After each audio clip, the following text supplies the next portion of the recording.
Hi everyone, my name is Tejas Chopra, and today I'll be talking about reducing the food wastage for the next billion people using Elasticsearch.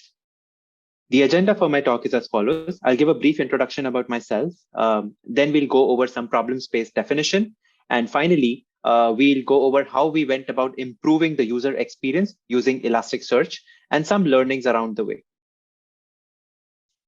So, I started in the year 2010, when I came to Carnegie Mellon University to obtain a master's in electrical and computer engineering. From 2012 to 2016, I was working in companies such as Apple and Samsung, where mostly I was working on distributed systems and Android storage. In 2016, I was the first engineering hire at a startup. And what we were making was a marketplace for fast moving consumer goods. And I'll get into what exactly that means. My goal there was to build empathetic software for the users. In the year 2019, I joined Box as a senior software engineer, working on cloud storage for millions of customers and petabytes of data. Currently, I am a senior software engineer at Netflix, and I am a part of the data storage platform organization. What I do is I build and architect storage infrastructure and solutions to support the exabyte scale data and billions of assets that are produced by Netflix studios and streaming platforms. Now let's get into the problem space definition. The problem space that we were trying to attack was fast moving consumer goods. These are packaged goods, beverages, food items, cosmetics, etc. In India, you find towns and cities that are littered with millions of these mom and pop shops.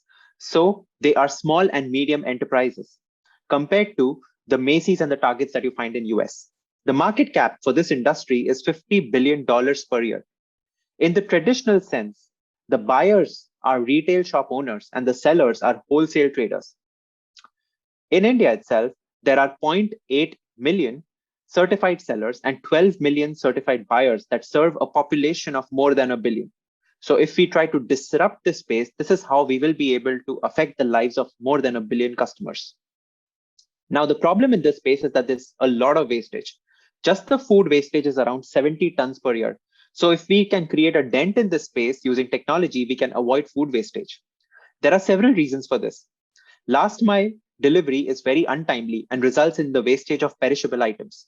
There is no feedback mechanism from the buyer to the seller, and no good way to capture feedback from the end users of the product. There is no good way of maintaining a catalog of items in the store. So that too results in a lot of wastage. Finally, there are deeply entrenched relationships between the buyers and the sellers. So the buyers do not have the means to explore other sellers around them and maybe seek better offers or better service. What if we could prevent this food loss? What if, like Amazon, we can create a marketplace with wholesale traders as the sellers and the retail shop owners as the buyers? What this will give is buyers a choice and sellers a platform. Choice is good. It will help uncover better deals, timely deliveries, and better user experience. Feedback mechanism can be integrated into the product, and users can have the ability to search for offers. To remove the issues with last mile delivery, we will handle the delivery and the shipping. Since this industry will almost always have bulk orders in a transaction, the shipping costs get amortized pretty well. Finally, since we are attacking a domain where the users are not very tech savvy, it is important to build an empathetic user experience from the ground up. This is something that we focused on, and Elasticsearch was one of the critical pieces of our journey. There were a bunch of challenges in this, and I'll get into that. Some of them were around the users. The users have never used a smartphone, so they do not know much about Android apps or cards or entering payment details, order history. One of our goals was to educate the masses about technology and build systems that they can relate to. This meant using local languages for products, software that does not drain the battery life, showing bigger product images than texts, and finally, educating them about cart, order tracking, history, etc. Now we will get into some of the challenges in building product relationships in this domain and how we were able to improve the experience using Elasticsearch. So when you look at things around you, for example, your iPhone, you know that the manufacturer is Apple, the brand is iPhone, the product vertical is smartphones, and the product line is iPhone 12. The product is iPhone 12 with its IMEA number. For fast moving consumer goods, these attributes are not always clearly spelled out. For example, if you look at this image above, this is for a manufacturer called Procter & Gamble, and these are all the products that they sell. Some of them you may be able to recognize. The product verticals here are baby, feminine care, family, etc. The product lines are diapers, kitchen towels. The brands are Tide, Ariel. And finally, the products are Bounty paper towels, extra large size, 33% more. So as you can imagine, for a lot of food related items, the line between and relationships between all of these attributes, such as manufacturers, product verticals, product lines, and products, are very thin. In order to give users the ability to search any product, there needs to be a way to get the product. Our biggest challenge was that because the relationships between these attributes are so dynamic in nature, how do we build a backend store to serve the complex nature of queries?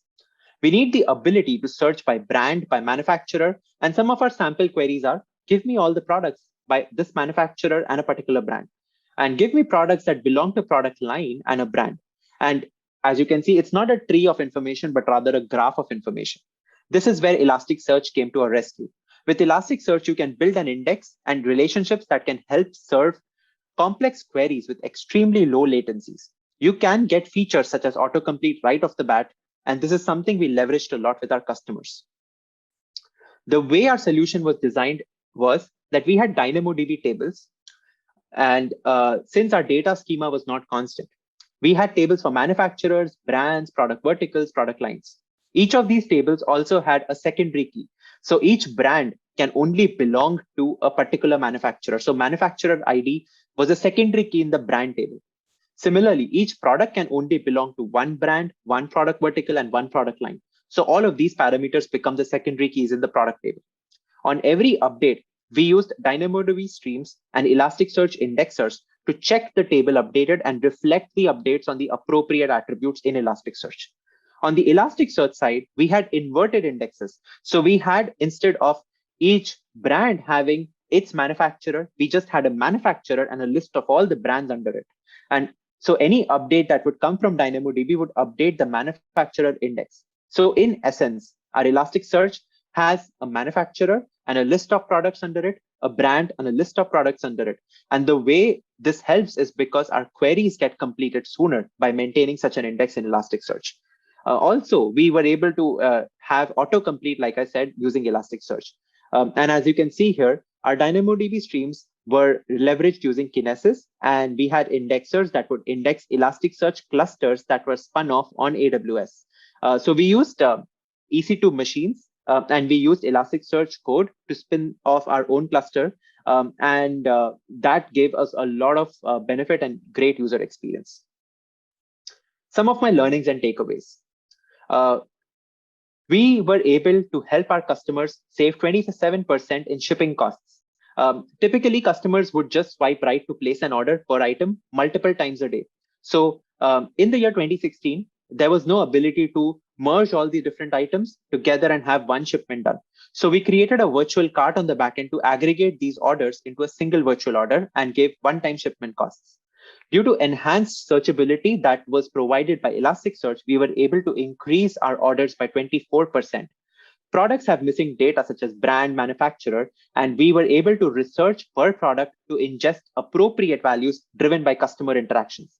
Also, we saw a 34% increase in revenue that was driven by insights of data that was captured using Redshift, which was our data warehouse. That's my time. Thank you so much for listening in. My name is Tejas Chopra, and feel free to reach out to me on LinkedIn, Twitter, or my email address. Thank you.